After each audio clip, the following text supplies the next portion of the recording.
Glorious devotees, thank you for coming to view another presentation on Sri Visvanatha Cakravarti Ṭhakura's Sri Madhurya Kadambini, the monsoon clouds of sweetness. We're going to continue in this presentation to discuss the Tattvas of Nāma-aparādha. This discussion comes at the end of the third cloud bank in Sri Visvanatha Cakravarti Ṭhakura's presentation. He continues, how a taste for Bhakti returns to one who has committed aparādha. One could thus appropriately conclude that offenders to the holy name are opposed to Bhagavan. In other words, it is impossible for such persons to take shelter at the lotus feet of a spiritual master and engage in the previously mentioned practices of bhajan, bhajana kriya. And this is a fact. When a person is running a high fever, he loses his appetite and cannot eat grains and so on. In the same way, when a person's offenses to Sri Nam are severe, he has no opportunity to perform bhajana kriya, the practice of shravana, kirtana, and so on. There is no doubt about this. But when the fever subsides and its intensity decreases, he will begin to regain his appetite. Similarly, after suffering for some time, the intensity of offense fades, and a little taste develops for Bhagavad Bhakti.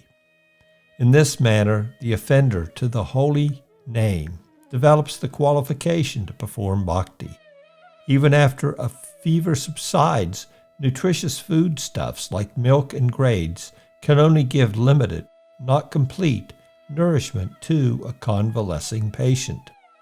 But by regularly taking medicine and following a wholesome diet for some time, those foodstuffs will gradually remove his lethargy and feebleness. In the same manner, when that person who is not qualified to perform bhakti engages for some time in the practices of shravana and kirtana, those practices will gradually bear fruit. Hence, it has been appropriately stated that a person begins with faith, shraddha. He will then take the association of saintly personalities, sadhu sangha, and engage in the practices of devotion, bhajana kriya. Thereafter, his obstacles will begin to diminish, anartha nivritti, and he will develop firm faith, nistha, and a taste, ruchi, for bhakti. He will then acquire attachment, asakti, to Bhagavan, from which pure spiritual emotion, bhava, gradually manifests. Finally, rapturous love of God, prema, arises. This is indeed the sequence in which prema arises in the sadhaka. The taste for devotional practice returns. Just as a person with a high fever cannot eat foodstuffs, in the same way, as long as a person's offenses are severe, there is no opportunity for him to take full shelter of the feet of Sri Guru and engage in the activities of bhajan like shravana and kirtana. However, when a person's fever reduces, he regains some appetite. Similarly, after suffering the results of offenses for a long time, the effects of the offense weaken, and one develops some taste for the activities of bhajan. That is why one can again take shelter of the feet of the spiritual master and engage in bhajana kriya. When a person's fever initially diminishes, nutritive foodstuffs only nourish slightly. In the same way, even after the force of an offense has decreased, a person does not immediately develop relish for or realization of Sri Krishna's qualities, names, or pastimes. But over time, as one takes the appropriate medicine and follows appropriate diet, his fever gradually disappears and his body regains vitality. Likewise, when a person takes the medicine for aparādha, sincere and continuous service to Sri Nam, Sri Guru, and the Vaisnavas, his aparādha gradually disappears. As aparādha is removed through such service, bhajan is nourished, and one becomes immersed again in bhajana ras. 4. The divine names and qualities of Bhagavan leading to the wealth of prema. Visvanatha continues, a bhakti is free from Parabda karma, even if devoid of prema. Sometimes, upon not perceiving the symptoms of prema in devotees who are fixed in their practice of Nam Kirtan, and upon witnessing their inclination to perform misdeeds, some people attribute it to offenses to the holy name. Not only this, but upon witnessing the significant material miseries faced by such devotees, they also assume that the fructified result of these devotees' sinful activities, Parabda papa, has not been fully destroyed. It is determined throughout Shastra that Ajamil was free from aparādha. Although Ajamil had named his son Narayan and uttered that name again and again each day to call him, he was devoid of prema. Moreover, it was perceived that he was inclined to perform sinful acts, such as keeping association with a prostitute. Although the Pandavas, headed by Yudhisthira, had no Parabda karma, they were seen to suffer many types of worldly tribulations. The power of the holy name extends even to those not striving for bhakti. It has already been stated that when the symptoms of prema do not arise, despite a person's engagement in devotional practices such as Nam Kirtan, it is evidence of the presence of aparādha. The author now states, however, that this principle is not universally applicable. It is also seen that some persons, although devoid of aparādha, manifest no symptoms of prema and may still maintain a tendency to sin. It has been determined throughout Shastra that Ajamil was free from aparādha. Had he not been, it would not have been reasonable for the Vishnu Dutas, emissaries of Sri Vishnu, to come to protect him as a result of his uttering a semblance of the holy name, Nam-aparādha, when calling his son. Nor would his attainment of Vaikuntha have been plausible. Ajamil had named his infant son Narayan, but although he would call him by that name many times each day, prema was not visibly awakening in him. Furthermore, he was disposed to committing the sin of maintaining a relation with a prostitute. Nevertheless, he was not offensive, and his tendency to keep that relationship out of past habit was not a sign that he had committed aparādha. This was established when Sri Vishnu's envoys came to protect him simply because he had called the name of his son Narayan at the moment of death. Visvanatha continues, Sri Nam Prabhu may not reveal himself despite being pleased with a devotee. Thus, just as a fruit tree only gives fruit seasonally at a suitable time, similarly the name of Bhagavan, being pleased with an inoffensive sadhaka, bestows his mercy at the appropriate time, not immediately.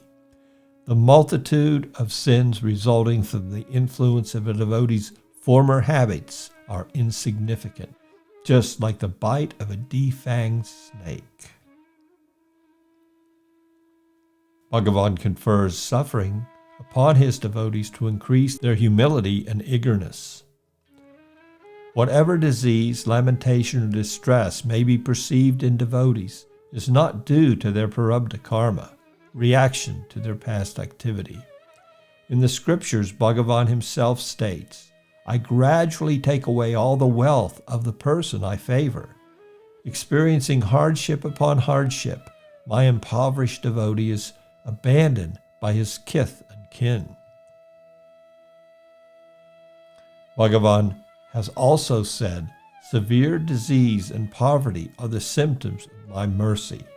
We find many such statements in the scriptures. Bhagavan, the benefactor of his devotee, is indeed most adept at increasing his devotee's humility and eagerness through suffering. Since the devotee is free from the result of his previous actions, the suffering he endures is given by Bhagavan. It is not his Parabda. This is the opinion of those who know the truth. Sobhana karma, beautiful karma, can be mistaken for Parabda karma. Even though some devotees have no fructified sinful reactions, Parabda, some persons, upon seeing their material miseries, such as disease, lamentation, and poverty, as well as their sinful proclivities, mistake these to be the result of their Parabda. Were the various troubles given to the 5 Pandavas, headed by Yudhisthira Maharaj, their exile to the forest, and their inclination to gamble at dice caused by their Parabda? They are Sri Krishna's eternal associates, so it goes without saying that they have no such Parabda. Additionally, Queen Kunti saw adversity as advantageous to Bhakti. She prayed in the Bhagavat, "I wish that all those calamities would happen again and again, so that we could see you again and again, for seeing you means that we will no longer see repeated births and deaths." Rupa Goswami has stated in his Sri Namastaka, "O Bhagavan, in the form of the holy name, the Vedas loudly declare that the devotee's fructified reaction, Parabda karma, which cannot be eliminated even by resolute meditation on impersonal Brahman, which is like the flow of an unbroken stream of oil, is at once mitigated by your appearance on their tongue, even without their undergoing any suffering. Realization of knowledge of impersonal Brahman can destroy the results of accumulated past activities and of the activities one is currently performing. But one's sinful and pious fruit of reactions are destroyed only by suffering them, not by knowledge of impersonal Brahman.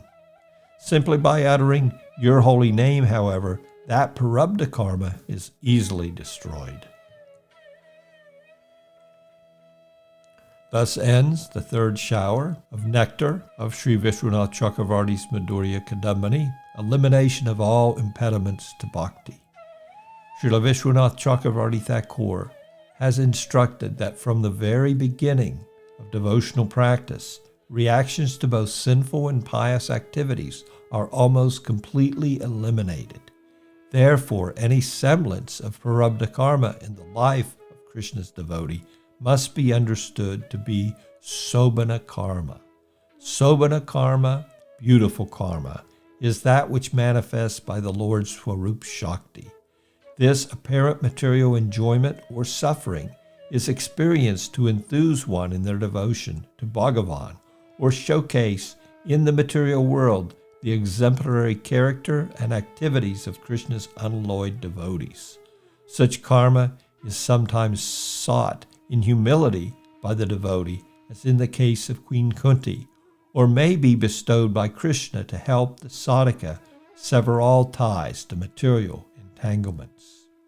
This brings us to the conclusion of the 3rd shower of nectar, elimination of all impediments to bhakti. Glorious devotees, we thank you so much for taking your time to view this presentation. I hope it has nourished your spiritual understanding. Hare Krishna.